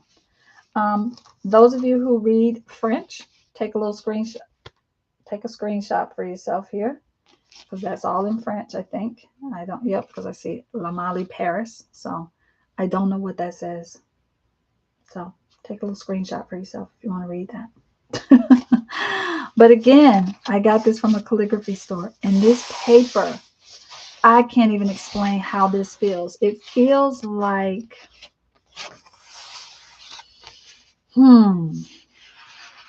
a soft cotton. Yeah, it's just really, really lovely. And I don't know. Yeah, my plan is to, oh, look at the decal on that. Look at that decal. Isn't that scrumptious? Look at those decals. Oh, love it. Okay. I forgot this was already bound. I feel so excited about that. Yes. Thank you, Deidre. Another project, yet another project to finish. All right, friends. So those are all the papers that I had planned to show you for today. If I run across any as I'm putting these back in their proper places later tonight, I will bring them out for tomorrow. But I want to go back to, I don't even know what I did with my list at this point. We had a little list out here of all the things that I was going to talk about today. So now I don't know. Oh, it's hiding. All right, so let me put this back, and then I'm going to talk a little bit about some of these other things, and I'm going to end on the 2-hour mark. Okay, I'll put that back in this bag after, because that's going to take some finagling. All right, I'm going to get a little sip of tea here. Totally, Damon. It feels good. All right, so we've got a pretty good extensive list here of papers. So I hope y'all got most of that as we were going. In fact, I have a feeling, I didn't put book pages, vintage book pages, that kind of thing, but that paper is also awesome.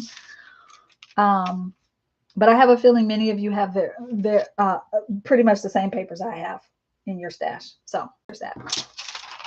All right, so I want to talk a little bit about like my sort of entry point to caring about different papers and working with different papers. And why don't I feel like my hands need to be busy doing something while I'm talking.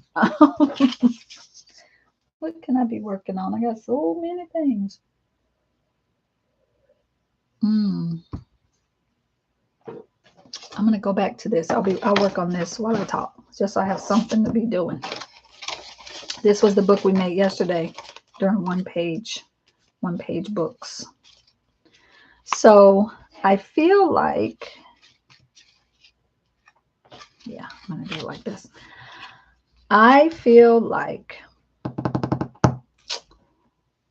one of the things that got me started with paper, obviously bookbinding, but also printmaking. Because in printmaking, you're constantly working with different kinds of paper. Now, some papers I didn't name, and I do have them, but they're very much printmaking paper. Anything by the company Mohawk. Mohawk and Artsy have really beautiful paper for printmaking.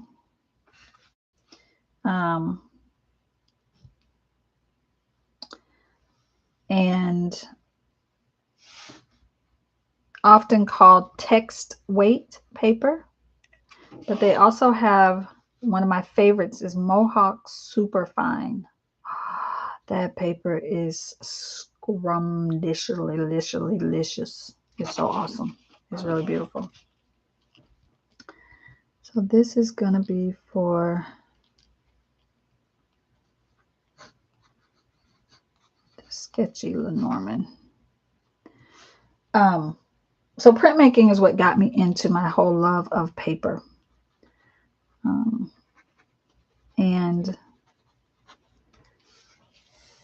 the beginning was working with letterpress.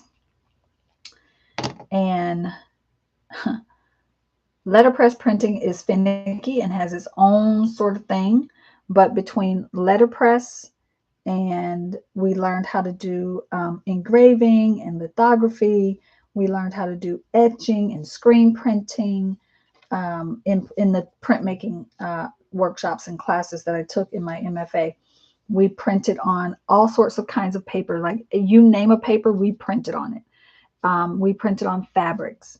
We printed on traditional surfaces and non-traditional surfaces. We even printed on leaves out of the I was going to say out of the yard, off the campus grounds, right? So arches, yeah, arches. Digi says haven't heard of them in years. Yeah, arches paper is one of my favorites because it, yeah. So arches, and arches makes some really good watercolor paper as well. So does Mohawk. And oddly enough, you might have missed it. You can probably get it in your Joann's hobby, in your Hobby Lobby for sure. Maybe not Joann's, but your Hobby Lobbies usually have a section where they have big sheets of paper. And in those um, places, you can usually get some arches or some moleskin. If you're near a Dick Blick or a Flax or a Jerry's Autorama, they have them. So I invite you to check it out. If you've not used those papers, definitely check it out. So I named some of the things that we did with printmaking. And printmaking is really just about it. It's if you were to boil it down to the nitty gritty of what printmaking is, you are making prints by transferring words, letters, marks, images on from one thing to another substrate. So in the sense of letterpress, we're transferring pressed letters onto paper, right? In the sense of doing things like linoleum cutting was another thing we learned in the printmaking classes. And you're just basically cutting away a linoleum, inking it up, transferring that image onto another substrate, right? So that's really at its core, that's all printmaking is. That's why jelly plate printing, mono printing falls under printmaking, because you're just transferring images. That's really what it is. And so you can do that in a lot of ways. And some of the ways are highly chemical related, and some are not so much. And so it just depends.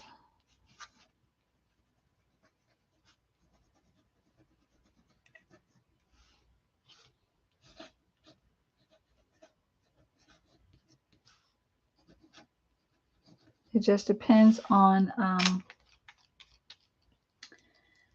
yeah, it just kind of depends on what you want, the effect you want, because everything's going to give you a different effect.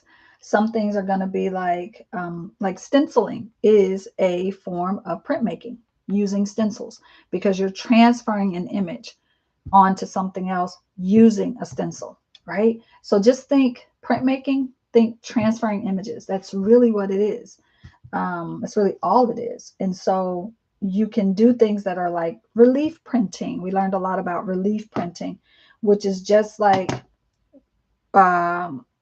stamp carving is a form of relief printing. Woodcut. I didn't do so good in the woodcut classes because I think at the time, I'm not saying I would be this way now, but at the time, y'all, I was super like, I'm gonna get a splinter. Not that I'm like, ooh, but I had this deep, like, I don't think I could really embrace woodcut the way I was able to embrace cutting on like cutting out speedy carve with the rubber, or cutting out linoleum. In fact, hang on one second. I'm going to grab two quick things.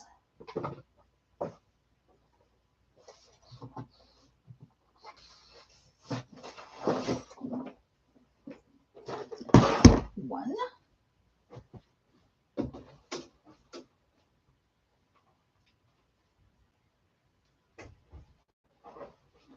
I have no idea where my actual, one of my actual linoleum cuts is right now, but here's what linoleum kind of looks like. And depending on who you're working with and how they teach you, I was taught, we had a warming plate that we would use, and it would warm up the linoleum and make it a little bit softer to carve. I also attended, I did a fellowship at Penland Arts and Crafts School up in near Asheville, North Carolina. And in that class, we warmed up the tools, not the substrate. But the idea is that you're basically carving into this. Now, it's hard. It's thick. It's got this like burlappy type stuff on the back of it, but it's basically the same stuff that was in your great grandmama's or your grandmama's kitchen floor, linoleum, same thing, right? But what you're doing is what we call relief printing, where we're just carving away, taking things away, and whatever's left sticking up, whatever is raised, that's what gets printed. So relief printing. Another form of relief printing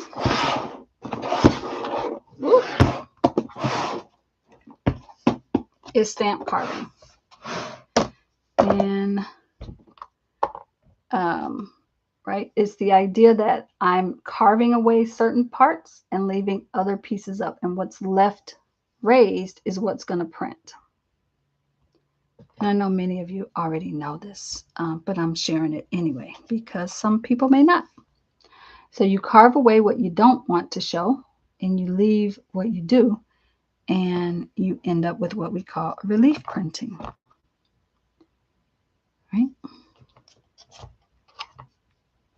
In pulp and paint, here's another thing we do. Like I taught them how to carve their own stamps with all of the zodiacal signs and the planets and their own personal zodiac sign. So relief printing is the one that I think I took to the most, but specifically carving, stamp carving was like my jam. Still is.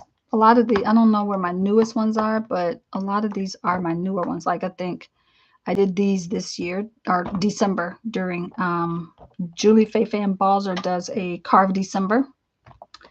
And I carved all the trigrams for the I Ching. I made myself a little set of all the trigrams for I Ching so that I could work with, we were working with I Ching in pulp and paint. So I made myself a little set of the I Ching stamps. And then on the back, I put which ones they are because I will never remember by just looking at them. So that's another, let's see, glad you're not using those inks anymore. Yeah, so it's funny. We used a brand, and they talked to us a lot about that. We used a brand that actually was fairly new at the time, I think. I think they're probably more popular and known now. But they were chemical free. They were the chemical free inks. And it was like all the rave because I think at that, like I said, at that time, I think they were new. I think all the other ones were the really highly chemicalized paints that inks that you use for printmaking, especially for like letterpress, right? Those things, man. We would be like, I'm pretty sure we're just getting high in here smelling these inks. Like they were pretty strong inks. So there are a lot of other types of, I'm jumping around really quickly. I want to say this. I was at my residency when I did my fellowship. It was a residential fellowship. We were there for 2 weeks. I didn't last the whole 2 weeks because we got snowed in, and I was like, I gotta go home. Let me off this mountain. But I think I did last maybe one day before I left, because they were like, it's going to snow again in 2 days. And I was like, oh no, I'm not getting snowed in here. I'm going home. And I think I left a day early to miss the snowstorm. But there was a guy in my fellowship, same time as me, who was doing woodcut. And when I tell you all, I have never seen anything like it. I have to go back and dig through my stuff um, to find his name. I'm sure he's somewhere in the world doing amazing things, because it was, first of all, I don't think he slept. We would all stay in the studio because it was 24/7. We could stay in there, and we would all stay in there for hours and hours and hours and hours. And we would leave at like 2 in the morning and come back at like 7 in the morning. And he was always there. I'm like, do you sleep? But this guy's work was so impeccable, and woodcut looks different when you can tell. Well, I can tell, and people who do printmaking often can tell the difference between linoleum cut, stamp carved, and woodcut. They just look different. The result is different. Um, so yeah, I don't know what made me say that, but I just wanted to bring back wood cutting. And it was just something that I didn't take to very easily. So I think the other thing I'll say about printmaking is, I think that if you're doing jelly plate printing, you're doing printmaking. It's monoprinting. It's that same thing, right? Um, there, if you're using stencils, you're doing printmaking, right? Stencils are a big part of the printmaking toolkit. If you're doing any kind of screen printing, you're doing printmaking. Like it's a really interesting thing. Now, I did learn a technique that just had way too much chemical stuff going on for me, um, intaglio, and it's the reverse of what we're doing here. You basically, so we're cutting away here. Intaglio is the opposite. What you cut away is actually what's going to hold the ink. So it's the reverse of relief printing. But and there's a lot of chemical involved, and I wasn't really feeling that. And then I think it also had, it's a form of etching as well. Like, it's the chemical eats away at the thing. You etch into it, then you put it in this solution, and it eats away the stuff that doesn't have, I don't know. It was very, to me, it was like a lot, pretty complicated. Now, I'm going to say this about it. Beautiful results. Absolutely beautiful results. But just not my thing. I was like, yeah, I can't. I'm not doing that. No, thank you. So we did engraving stuff. We did etching stuff, which the intaglio is an etching kind of thing. And it uses I'm pretty sure it's like an acid. It eats away at the thing. I keep saying eats away, and I think acid is what eats away, right? So, and it's on a metal, and I actually have, I don't know where any of my printmaking little pieces are, because I don't have the tools needed. Like, I don't have a press. I mean, I could use linoleum just like I use a rubber stamp and just ink over it. I could like flip it over, roll, use a bear. Like, I could do it, but I don't really like linoleum very much, actually. It just feels like a lot of work to me. Lost my train of thought there. Oh, I do have an etching plate, because in the residency I was there for printmaking and poetry. And so I had to go to all the sessions they had. They had brought in master printmakers, master people who were masters at these particular techniques in printmaking. And so I had to attend all the classes, or whatever was a part of the deal. And so I went to them and I tried every single one of the techniques that we learned. And the ones that had the high chemical sort of requirements didn't stick for me. So the intaglio, the lithography, it was, again, the material you use for that was a lot for me as well. Screen printing I took to really well. We did a lot of neat things with screen printing, lots of neat things with stenciling and letterpress and carving stamps. So Yeah, and then monotype. We did a lot of stuff with mono printing and monotype, and we did do gelatin printing, but we did other things that were like because really and truly these also fall under monoprint because sometimes you can't get the exact same identical look. Sometimes you can, but we did a lot with monoprinting as well. Okay, so that's all I really have to say. I mean, I could go on and on talking about other stuff we did, like stamping with foil, and I can't even remember all the things. I mean, I was there for 2 weeks and I feel like they taught us something new every day. It'd be like they teach us something in the morning, we would get the rest of the day to play with it, and then they come back and show us another thing in preparation for the next day. It was just constant, like it was a lot of learning, a lot of taking in new information and trying to integrate it. Going back to the card we pulled today, integrating. Um, okay, what else is on the list? I'm not going to say a lot about Procreate. I'm going to be real quick and say I'm learning it. I'm trying. I don't know that I'm a digital artist, but I'm trying. I'm taking um, a couple of classes on Skillshare to learn it. I've watched a few people on YouTube.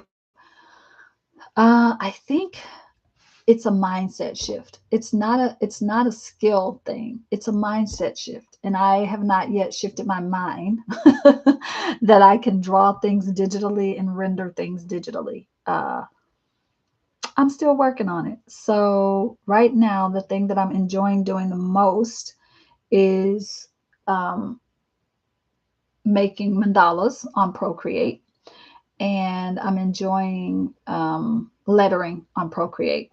So we'll see where it goes. I think I mentioned to you all on one of these days that I was taking Lila Rogers' lettering class, and not that she's teaching Procreate necessarily, but there there's a lot of like a lot of do it on paper and then here's how you do it digitally. So there's a lot of like of that.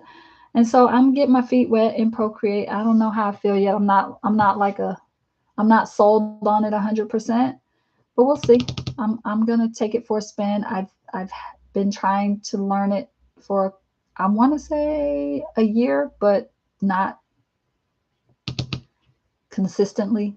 So I'm going to be a little more consistent with it this year and see, because it's the kind of thing I can do. Again, waiting at the doctor's office with my mama, road tripping, because Damon usually drives most, and sitting on the couch, that, or in the bed, that works. So I'm also thinking we're getting close to summertime. I usually have a book or something if we go hang out by the pool. So I'm like, maybe I could bring the iPad. I think I just probably have an issue thinking, kids, cannonballs, soaked iPad. So maybe not. We'll see. Um, I think right now my favorite classes are actually on the ones I'm taking on Skillshare. I'm really digging those a lot. I can't remember any of the teachers' names in this moment, but yeah, that part. What else? Okay, I'll show one more book. Oh, I'm at the 2 hour mark. Okay, I'll have to show y'all the book tomorrow because I'm just not gonna keep going for 2 and 3 hours. So I will talk tomorrow. I will say, or not even tomorrow, when we get to those last days at the end that are the extra days beyond 26. I will talk more about. I'll show the photo album structure. I'll talk about planning, and I'll even show some poetry and maybe read y'all one of my poems that I have. I was trying to think if I had one close by that had been published that I could read. Yeah, I'll find one of the books I've been published in and read a poem from that. Okay, tomorrow is letter Q. We have finally caught up to Q. Before I jump to Q, 1P I didn't put on here because it's not something that I feel confident talking about, other than to say I don't like pastels. But I look at other people who do pastel work, and I want to be able to do it. I have this deep desire, and I'm like, maybe I just want to be able to admire it. So I actually bought a pastel painting from an artist friend recently, because I'm like, I just want to have some pastel art on my walls because I really do love it. So I'll leave pastel at that. Q, tomorrow we're talking quilting. I have a bunch of questions that I've been banking up for Q Day that you all have been sending me. And so I'll answer some of that. Talk a little bit about quality sleep, quirky art, and I don't remember what else was on the queue, but something like that. So tomorrow's Q Day. I look forward to seeing y'all. Don't forget to integrate, integrate, integrate. I love y'all. Thank you for being here. I can't remember what time I'm on tomorrow live, but it's in the queue. If you look there, you'll see it. I look forward to seeing you then if you can make it. If not, I'll be here anyway, chatting away to Damon or somebody. Love y'all. I'm going to go cook some dinner. See you tomorrow. Have a beautiful rest of your Tuesday. Bye, everybody.